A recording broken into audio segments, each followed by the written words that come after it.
अब हमारे बीच जो हमारे मुख्य अतिथि हैं वो पहुंच चुके हैं, सीआर पाटिल साहब। आप किसी परिचय के मोहताज नहीं हैं। सीआर पाटिल साहब की बात की जाए, देश के जल शक्ति मंत्री तो आप हैं ही, और इनके बारे में एक महत्वपूर्ण बात मैं अपने दर्शकों को बताना चाहूंगा कि इनके बारे में कहा जाता है कि जो इनके दरवाजे पर मदद की आस लेकर जाता है वो खाली हाथ नहीं लौटता है। हमेशा इनका दरवाजा जो है, इनका घर है, अभी सभी लोगों के लिए उपलब्ध रहता है। आप जाएं, अपनी समस्या इनको बताएं और उसका समाधान लेकर लौटें। चंद्रकांत रघुनाथ पाटिल जी से आज 4S थीम पर हम लोग बात करने वाले हैं कि ये जो स्वभाव स्वच्छता और संस्कार स्वच्छता की बात की जाती है कि वो क्या है। मेरे सहयोगी उनसे बातचीत करेंगे दिबांग, लेकिन उससे पहले मैं चाहूंगा कि उनके जीवन परिचय पर आप एक नजर डाल लीजिए। सीआर पाटिल जी एक ऐसी शख्सियत हैं जिनकी यात्रा किसी संघर्षशील सक्सेस स्टोरी से कम नहीं। पुलिस में एक हेड कांस्टेबल से लेकर कैबिनेट मिनिस्टर बनने तक की इस राजनीतिक यात्रा में कई अप्स एंड डाउन्स आए, पर इन्हीं मुश्किलों ने उनकी इच्छा शक्ति को और अधिक स्ट्रेंथ दी। उनका विजनरी थॉट प्रोसेस, पार्टी के प्रति कमिटमेंट, टाइमलाइंस के सांचे में ढले प्रोडक्टिव रिजल्ट उनको सीआर पाटिल बनाते हैं। आप देश के सबसे अधिक सफल प्रदेश अध्यक्ष बनकर उभरे और गुजरात में लगातार अडिग राज्य सरकार की बात उनका जिक्र किए बिना बिल्कुल अधूरी है। प्रधानमंत्री मोदी जी के नेतृत्व में 2022 के चुनाव में पाटिल जी की पॉलिटिकल कॉम्पिटेंस ने 182 में से भाजपा को रिकॉर्ड तोड़ 156 सीटें दिलाई। सीआर पाटिल गुजरात के नवसारी से लगातार 4 बार के सांसद हैं। 2019 के चुनाव में देश में सबसे अधिक वोट और मार्जिन से जीतकर उन्होंने इतिहास रच दिया। 2024 के भी संसदीय चुनाव में नवसारी क्षेत्र में उन्होंने बहुत बड़ी जीत दर्ज की। पाटिल जी भारत के पहले सांसद हैं जिनके कार्यालय को ISO 9001:2015 का सर्टिफिकेशन मिला है। 1989 में पाटिल जी को अटल बिहारी वाजपेयी जी ने भाजपा में शामिल किया था। आप गुजरात के GIDC और एल्कलीज एंड केमिकल्स लिमिटेड के चेयरमैन भी रहे। सामाजिक सेवा के साथ साथ जल संरक्षण की दिशा में उन्होंने कई इनोवेटिव एफर्ट्स किए हैं। आपने गाँव को धुआं रहित बनाने और सांसद आदर्श ग्राम जैसे सार्वजनिक कार्यों की शुरुआत करके लोगों का खूब प्यार बटोरा। सूरत में कपड़ा और हीरा उद्योग के विकास के लिए काम करके आपने सूरत के विकास में भी महत्वपूर्ण भूमिका निभाई। सूरत हवाई अड्डे के व्यापक विकास के लिए भी आपने भरपूर प्रयास किया। उसी का नतीजा है कि आज सूरत देश और विदेश के कई सारे शहरों से जुड़ चुका है। कोविड-19 के कठिन समय में भी आपकी मानवीय सेवाओं की खूब प्रशंसा हुई। पूरे गुजरात में कोविड केयर सेंटर शुरू किए गए जिससे गरीब और जरूरतमंद लोगों तक मुफ्त स्वास्थ्य सेवाएं मुहैया कराई जा सके। आपके कामों की फेहरिस्त इतनी लंबी है कि पूरा दिन भी कम पड़ेगा। आइए सुनते हैं उनकी दिलचस्प यात्रा की कहानी खुद उनकी जुबानी। Come on, let's welcome जल शक्ति मिनिस्टर, गुजरात प्रदेश अध्यक्ष, none other than CR Patil. CR Patil साहब का जीवन परिचय आपने देखा, उससे आप समझ गए होंगे कि कितनी महत्वपूर्ण शख्सियत हमारे बीच मौजूद है। तो जोरदार तालियों के साथ स्वागत करिए सीआर पाटिल साहब का। पाटिल साहब आप मंच पर सादर आमंत्रित हैं और इस सत्र का संचालन करेंगे मेरे सहयोगी दिबांग। नमस्कार, मैं हूं दिबांग। अभियान बेमिसाल स्वच्छता के 10 साल इस विशेष कार्यक्रम में सबसे खास मेहमान इस समय हमारे साथ हैं। सीआर पाटिल साहब, आपका स्वागत है। जल शक्ति मंत्रालय के आप मंत्री हैं। मैं आपसे ये जानना चाह रहा हूँ कि जब इसकी घोषणा हुई स्वच्छता मिशन की, प्रधानमंत्री ने इसकी घोषणा की 6 महीने के अंदर ही, जब सरकार बनी थी उनके 2014 में, तब से अब तक 10 साल हो चुके हैं। आप कैसे आंकते हैं इस सफ़र को, इस अभियान को? गुलामी से मुक्त होने के लिए महात्मा गांधी जी ने सत्याग्रह छेड़ के रखा था। गुलामी से मुक्त होना एक बहुत बड़ा काम था। फिर भी महात्मा गांधी जी ने कहा था कि स्वतंत्रता के साथ साथ स्वच्छता भी हमारे लिए उतनी ही आवश्यक है। तो आप सोचो, एक तरफ स्वच्छता है, एक तरफ स्वतंत्रता है, दोनों के पल्ले कौन भारी है? और उसके बारे में महात्मा गांधी जी उस टाइम में उसके लिए चर्चा करते थे, उसके लिए काम करते थे। मगर स्वतंत्रता मिल गई, स्वच्छता नहीं मिली। और कई सालों तक बाद में न सरकारों ने, न कोई NGO ने, न कोई लोगों ने कभी उसके ऊपर ध्यान दिया। हमें गंदगी की आदत हो गई थी। मगर महात्मा गांधी जी की इस कल्पना को साकार करने के लिए 2014 में हमारे आदरणीय प्रधानमंत्री श्री नरेंद्र मोदी जी ने लाल किले से जब स्वच्छता की बात की, स्वच्छता ही सेवा की बात की, तब कई विरोधी दलों ने उसका विरोध किया कि लाल किले से प्रधानमंत्री स्वच्छता की बात कर रहे हैं, टॉयलेट की बात कर रहे हैं। मगर उसकी आवश्यकता थी और लोगों ने इस बात को समझा और उन्हें सपोर्ट किया। वो जो यात्रा चल पड़ी, लोगों का जो सपोर्ट मिला। मोदी साहब कहते हैं कि जब ऐसे कामों में जब तक जन भागीदारी नहीं होती है तब तक ये सफल नहीं होता है। तो जन भागीदारी के साथ ही जन आंदोलन होगा तो ही सफल होगा। ये उनकी बात को लोगों ने पकड़ ली और हर घर, हर एनजीओ, हर व्यक्ति, हर सरकार उसके अंदर जुड़ी और उसका एक परिणाम हमारे सामने आया। पहले 5 साल में ही बहुत बड़ी आर्थिक व्यवस्था आवंटन मोदी साहब ने किया। करीब 32,000 करोड़ से ज़्यादा। वो सीरियस थे कि स्वच्छता ही चाहिए तो उसके लिए पैसा भी लगेगा। तो सिर्फ बात नहीं, काम करने के लिए जो व्यवस्था करनी है वो भी आदरणीय प्रधानमंत्री जी ने कर दी। इसके अलावा, टॉयलेट के अलावा आपको क्या लगता है कि 10 साल में इस अभियान की क्या क्या और दूसरी उपलब्धियां रहीं? देखो, पहले तो मैं बताऊंगा आपको, करीब 11 करोड़ अभी तक ये टॉयलेट बन गए हैं। 60 करोड़ लोग ये टॉयलेट का उपयोग करने के आदी हो गए हैं। 2014 में जब प्रधानमंत्री मोदी साहब ने ये ऐलान किया, उस टाइम सिर्फ 40% टॉयलेट इस देश में थे।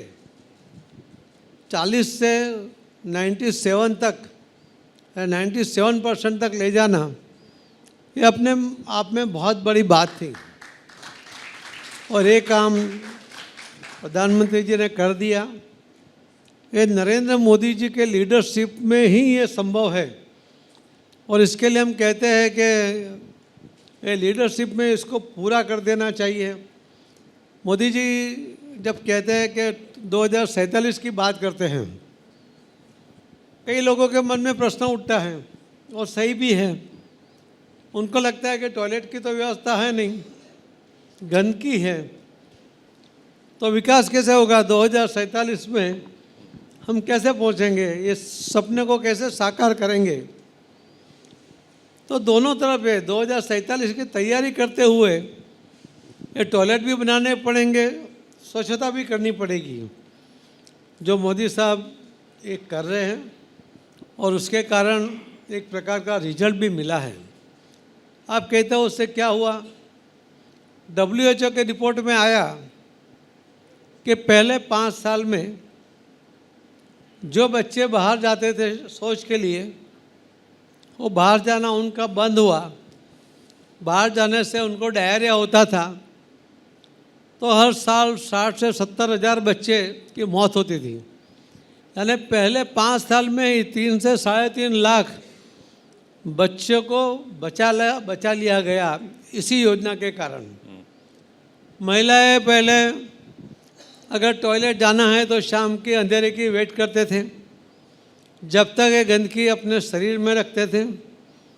अंधेरे के बाद जब वो बाहर जाती थी टॉयलेट के लिए और कोई गाड़ी जाएगी, लाइट दिखेगी, तो उसको खड़ा हो जाना पड़ता था, उसको शर्मिंदगी लगती थी। और कई बार तो उसकी सुरक्षा के भी प्रश्न इसके अंदर कई बार आए हैं। और अपने घर में टॉयलेट बनाने के बाद 93% महिला को लगता है कि ये मोदी साहब के टॉयलेट की वजह से वो सुरक्षित हो गई है। सुरक्षा की भावना महिलाओं के अंदर आना, ये भी अपने आप में बहुत बड़ी बात है, क्योंकि मोदी जी हर प्रोजेक्ट जब करते हैं तब महिलाओं को ध्यान में रख करते हैं। पर पाटिल साहब, एक बात ये भी है कि जो टॉयलेट्स बने हुए हैं उनके जो गड्ढे खोदे जाते हैं उनके लिए वो छोटे रहते हैं, वो भर जाते हैं तो उनको खाली करना मुश्किल हो जाता है। 2 गड्ढे हों तो भी ये समस्या रहती है। क्या ये भी शौचालयों के साथ एक समस्या है? देखो, ये योजना थी, उसके अंदर अभी नई योजना शुरू हुई है। उसके अंदर हमारे मंत्रालय ने जो तय किया है, जो मोदी साहब का सजेशन भी है कि 1 शॉकपिट के बजाय अभी 2 शॉकपिट होने चाहिए। तो एक अगर भर जाएगा तो दूसरा शुरू होगा, वो दूसरा भरेगा, जब तक पहला सूख जाएगा तो वहाँ जगह हो जाएगी, तो उसको साफ करने की आवश्यकता नहीं पड़ेगी। तो ये रास्ता निकलने की बात है। मैं आपको बता सकता हूँ कि करीब 3.5 लाख गांव ने, घर नहीं गांव, उन्होंने अपने आप को, अपने पूरे गांव को ODA प्लस वो डिक्लेयर कर दिया है। तो ODA प्लस जो मॉडल है उसके अंदर तो उनके यहाँ जो गांव में प्लास्टिक होता है, कचरा होता है, उसका भी कैसे उसको डिस्पोज किया जाए, उसकी भी व्यवस्था जब होती है तो ये ODA की बात आती है। तो उसका कहने का मतलब है कि लोग अपने आप भी सरकार के सपोर्ट के बिना भी कुछ ना कुछ नया करते रहते हैं। मैं अभी उड़ीसा था परसों, 2 दिन पहले, उसके बाद छत्तीसगढ़ गया। तब मैंने वहाँ देखा कि घर में से नहाने का और बर्तन धोने का जो पानी है तो उसके अंदर कचरा है, वो पीने लायक नहीं है।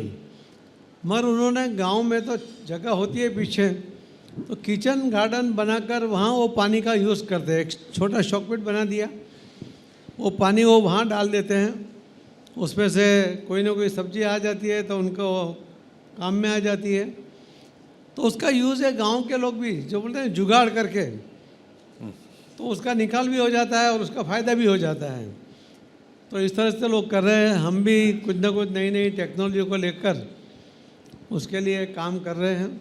जी, इससे जो जुड़ा हुआ मामला है वो मैनुअल स्कैवेंजिंग का है, जो सर पर मैल ढोने की जो प्रथा है, मानव मल ढोने की जो प्रथा है, उसको ख़त्म करने की बात है। पार्लियामेंट में आपकी सरकार के मंत्री ने बताया कि अभी भी कानून बनने के बावजूद भी करीब 44,217 लोग हैं जो मैनुअल स्कैवेंजिंग करते हैं। 443 लोगों की मौत हुई क्योंकि उनको मैन होल में उतरना पड़ता है, उसमें जहरीली गैसें होती हैं। क्या इस पर भी ध्यान नहीं दिया जाना चाहिए? देखो, मैं कोई मिनिस्टर को चैलेंज नहीं करता, मैं तो अपनी बात और अपना काम देखता हूँ। आप कहते हैं इसके लिए कह सकता हूँ कि सुप्रीम कोर्ट का ऑर्डर है, अभी कोई ये गंदगी को सर पे उठा नहीं सकता, कोई गटर साफ करने के लिए गटर में उसको उतार नहीं सकते। और अभी तो इतनी टेक्नोलॉजी आई है कि उसका उपयोग बहुत इजीली हो जाता है। इसके लिए मान लो उनकी बात सही भी है तो हम उसको नकार नहीं कर सकते। आने वाले दिनों में उसका भी अच्छे से सॉल्यूशन निकल जाएगा। एक जो सॉल्यूशन जो एक्सपर्ट सुझाते हैं वो ये है कि आप रोबोट्स उतारें, और केरल में एक कंपनी है जिसको राष्ट्रीय पुरस्कार भी मिला है जो इस तरह के रोबोट्स बनाती है। क्या उस दिशा में आप लोग सोच रहे हैं ताकि ये जो एक दंश है, लोग जो उठाते मल, उस पर उससे छुटकारा पाया जा सके? आप जो कंपनी के नाम की बात करते हो, अभी तक कभी उस कंपनी ने हमारे मंत्रालय में कांटेक्ट नहीं किया। मैं सामने से आपसे उनका एड्रेस लेकर मैं उनको भी बुला लूँगा, उनसे समझ लूँगा। मगर रोज़ जो नई नई टेक्नोलॉजी लेकर बहुत लोग आते हैं और इसमें से कई टेक्नोलॉजी अच्छी भी होती है मगर वो वायबल नहीं होती। उसकी कीमत इतनी होती है कि गांव में या नगर में उसको लगा नहीं सकते। महानगर पालिका में शायद वो एक बार चल जाए, मगर यहाँ इतनी क्वांटिटी नहीं होती, उसके लिए वो वायबल नहीं होती है। उसका कैपिटल इन्वेस्टमेंट भी वो नहीं कर सकते। इसके लिए उसके ऊपर सोचना पड़ता है। मतलब आपने सजेशन दिया है, मैं नंबर लेके उनको 1-2 दिन में ही कॉल करके बुलाकर उनसे बात करेंगे। अगर हो सकता है तो हम उसको यूज़ भी करेंगे। पाटिल साहब, ये आपके मंत्रालय से जुड़ा हुआ भी है स्वच्छता का मामला, क्योंकि जल संरक्षण का मामला है जिसमें भारत की स्थिति उतनी अच्छी नहीं है। ग्लोबली भी पानी एक बहुत बड़ी समस्या बनने वाला है भविष्य में। इस पर आप क्या कर रहे हैं, कैसे जोड़ रहे हैं आप स्वच्छता को जल संरक्षण से? अभी हमारी प्रायोरिटी है स्वच्छता। हमारे मंत्रालय का नाम ही है जल शक्ति, तो हम दोनों को अलग नहीं कर सकते। मैंने आपको अभी जब चाय पीते समय भी बताया कि आज कहना थोड़ा जल्दबाजी होगी, मगर माननीय प्रधानमंत्री मोदी साहब के नेतृत्व में, उनके लीडरशिप में जो हमने काम शुरू किया है, तो ये 2-3 साल के अंदर हर गांव में, हर खेत में जहाँ भी चाहोगे वहाँ पानी मिलेगा, ऐसी व्यवस्था हो जाएगी। मैं आज उसके लिए कहना थोड़ा जल्दबाजी है, मगर आपको 2-3 महीने में काम दिखेगा। उसके ऊपर कभी हम वापस मिलेंगे जी, तो ज़रूर बात करेंगे। और हमारा पहला टारगेट है स्वच्छता का।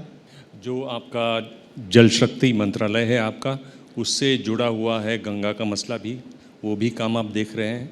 हम लोग देख रहे हैं कि 1858 में टेम्स नदी है जो लंदन में बहती है, वो इतनी प्रदूषित हो गई थी, इतनी बदबू आती थी कि उसके किनारे बसा जो पार्लियामेंट हाउस है वो बंद कर दिया गया था। पर आज उसे एक साफ़ नदी माना जाता है टेम्स को। हम क्या गंगा से भी इस तरह की उम्मीद, इस तरह की कायाकल्प की उम्मीद कर सकते हैं?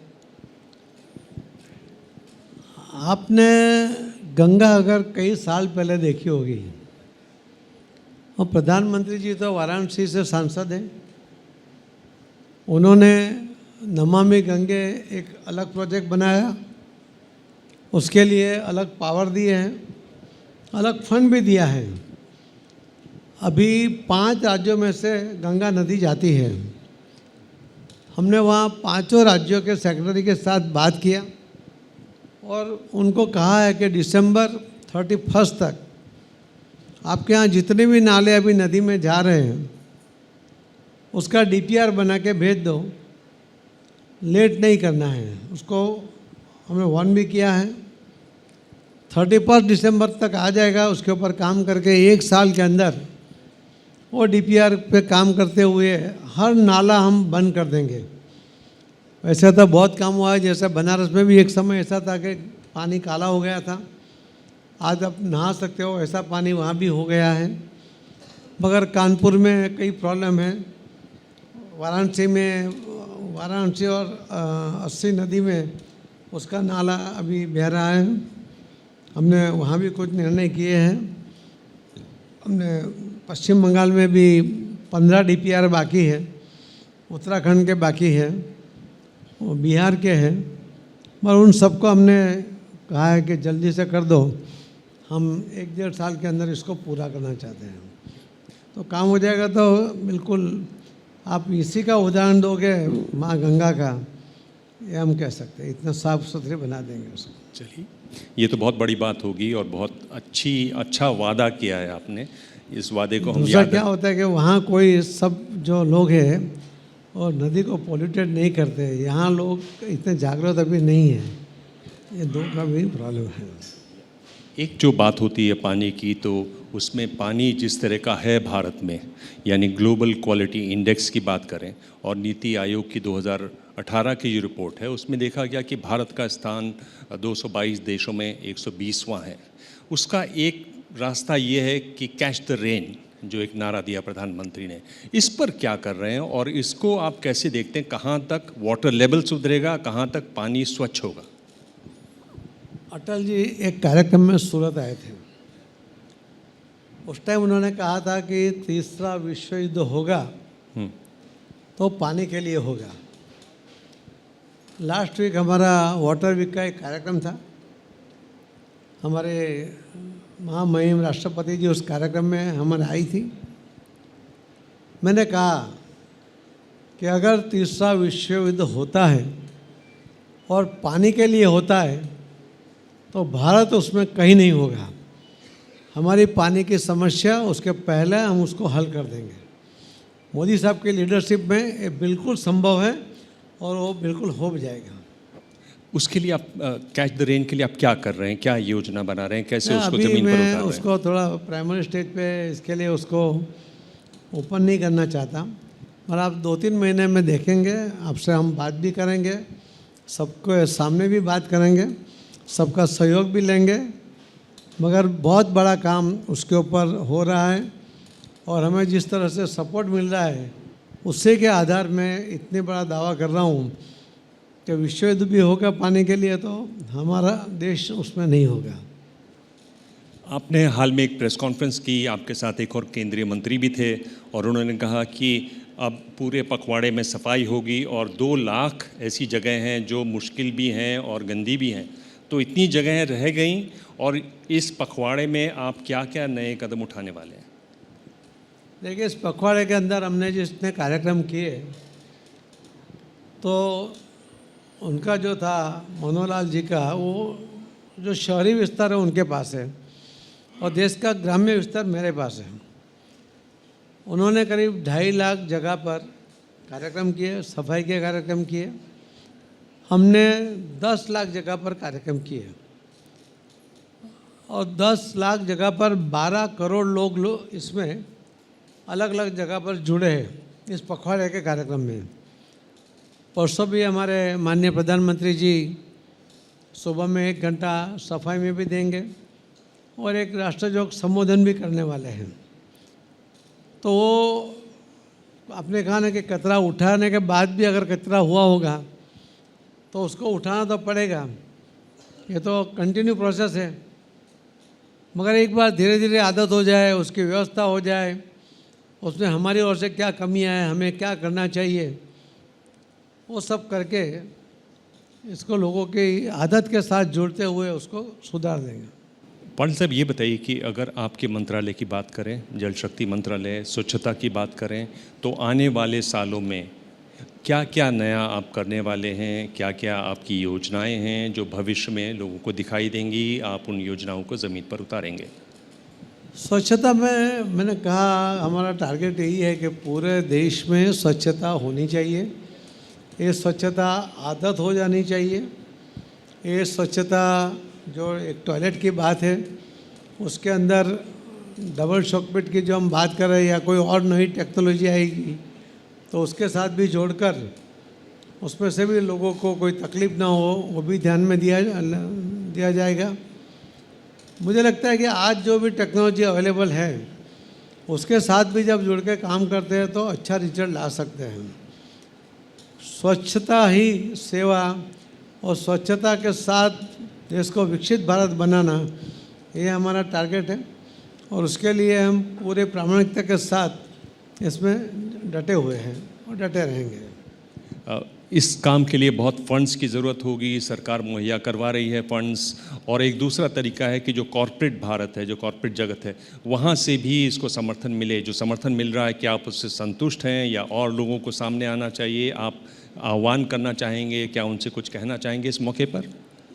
देखिए, मैंने कहा पहले आपको कहा कि मोदी साहब ने इस प्रोजेक्ट के लिए 32,000 करोड़ रुपये का आवंटन किया, यानी बहुत बड़ी राशि का उन्होंने आवंटन किया। तो सरकार सीरियस है।